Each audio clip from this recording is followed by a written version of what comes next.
Rise. Judge Vonda B. Court is now in session. Judge, this is the case of the cook. Thank you. Welcome. You all may be seated. Okay, Ms. Cook. Right away, you can tell this case isn't about deadbeat parenting. It's about survival on both sides. Mom's trying to keep up with a growing teenager's expenses, while dad says he's betting everything on education and a future career. And here's the big legal question. Can a parent temporarily contribute less if they're a full-time student? That's where things get complicated. You brought this case before the court. What's going on? Well, Your Honor, I've got a 13-year-old daughter and a ex-husband that's decided to start his life over, but I can't do that because I've got a child to take care of, and I need some help doing that.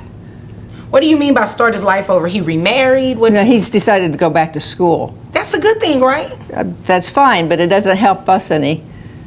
Okay, you mean financially? It doesn't help Financially, you. right. Okay, what type of activities are your daughter, involved in? She wants to do cheerleading, and she's on student council. Okay. And I'm assuming student council costs, they have a membership fee or something? They have membership fees, and they have a lot of activities that they do that they're involved in because it's kind of a leadership thing, and so they have a lot of things that they have to go to as well. Okay. Notice how the judge immediately narrows the issue down to finances. In family court, emotions matter, but numbers matter more. Cheerleading fees, student council dues, insurance, groceries, those everyday expenses add up fast. And for a single parent working daycare wages, even an extra couple $100s can make the difference between stability and stress. All right, and you're just looking for some financial I'm assistance. just asking for some help. Sounds pretty straightforward, sir. Is there a reason why you don't want to give her any money to pay for your daughter? Well, it's not that I don't want to pay. It's just I'm not working at all. I'm a full-time student. Okay. My tuition is paid for, and I've got a Pell Grant, and I get basically $3,200 for a school year to help cover my living expenses as well. So do they break that up by semester? It's broken up by semester. I have to maintain grades and stay in school. I have to prove that to be able to continue to receive the grant. So I'm just trying to further my education. I understand my daughter's important to me. I love her very much, but I'm going back to law. I'm trying to get into law school, so I'm trying to figure out how to better it in the long run. Okay. This is one of those courtroom moments that divides audiences instantly. Some viewers are probably thinking, he's trying to become a lawyer and improve his future. Others are saying that child still needs support right now, and honestly, the judge has to balance both realities at the same time. That sounds pretty fair, ma'am. Are you aware that he gets this Pell Grant money? Yes, ma'am, I am. But I know a lot of students also work at least a part-time job. Right. And, the money he's getting with the Pell Grant, I know it's not a lot. But, again, I'm only a daycare worker, so I don't get a lot of money either. And I need some help even just with her normal everyday things. I'm paying for her insurance as it is, and just trying to keep things going is difficult. And here comes the legal reality check. Child support isn't always based on what someone could make. It's often based on what they're actually bringing in at the moment. The judge even uses the phrase, "you can't squeeze blood out of a rock," basically saying the court can't order money that simply doesn't exist. Right, I understand, but you can't squeeze blood out of a rock. Okay, you understand that, right? Yes. He's only going to be obligated to pay whatever it is that he has as income. Although some students may work, not all full-time students have a job either.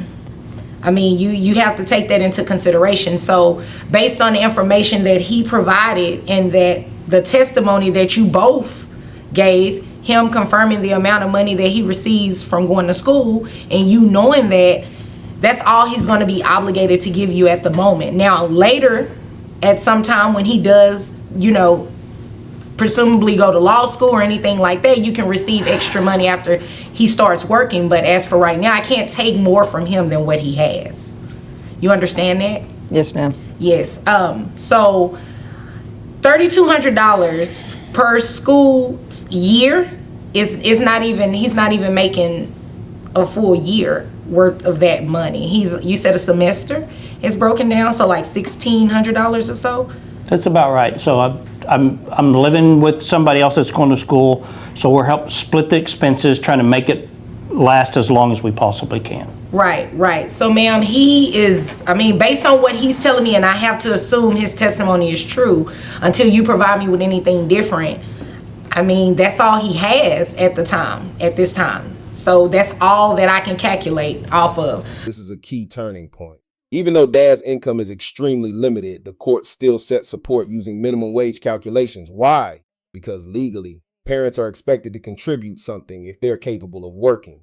That $226 payment may not seem huge, but in family court, consistency matters just as much as the amount. So because of that, $3,200 is not a lot of money. So I would have to base his child support on minimum wage.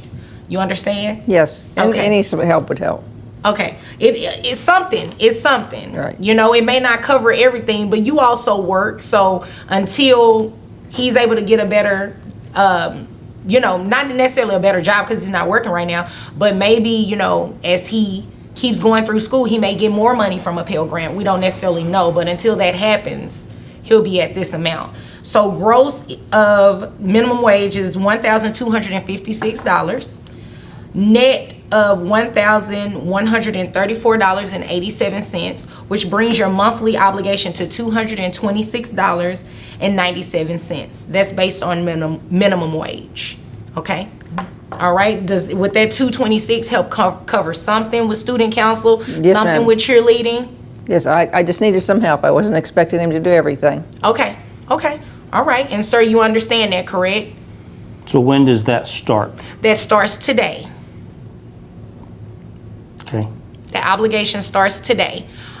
Just know that in the future, when you get a job or you start receiving more money for some reason from your Pell Grant, you have an obligation to report that. And if you don't, she can actually report it and bring you back to court. And Did you catch that subtle warning from the judge?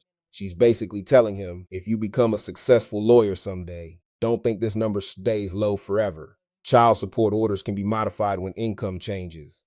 And courts absolutely revisit cases when a parent's financial situation improves. that time, you will be paying more than minimum wage in child support. Just want to make sure you understand that. So if you become a big time lawyer one day and, for some reason your child is still under the age of 18, your child support could still go up. I got it. Okay? Any questions from either of you? Yeah.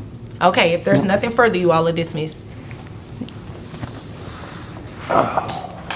Makes this case interesting is that nobody really wins here. Mom still struggles financially, dad still struggles financially, and the court is stuck trying to create fairness out of limited resources.